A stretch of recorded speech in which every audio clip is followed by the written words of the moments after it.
Hi, I'm Ben Johnston, Director of Product Marketing here at RMG Networks. I'm here today with Eric Oliver, our embedded engineer and hardware guru. And today, Eric and I are going to talk a little bit about how to select a media player.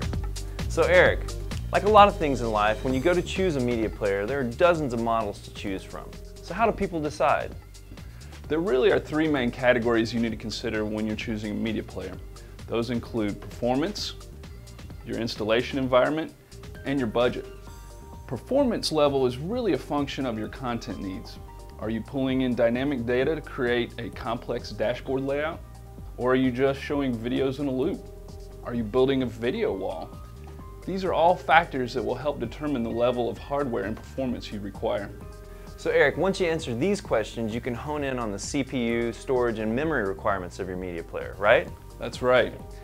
And once you know those, you can begin to take a look at the second category, which is installation environment. You can further refine your options by looking at where you need to deploy your media players. Things that you need to consider are sound or acoustics. Will your media player be mounted behind a display in an office environment where you don't want to hear the fan? Or will it be mounted in a manufacturing plant where dust and particulates could destroy the player?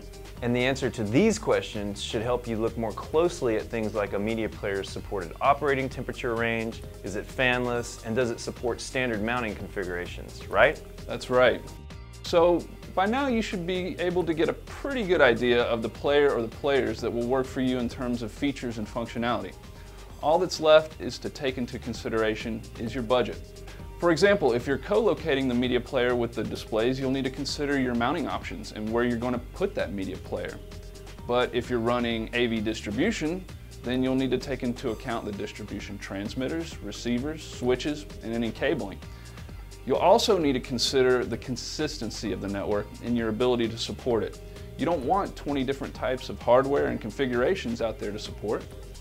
Finally, you need to consider future content needs that might render your hardware underpowered.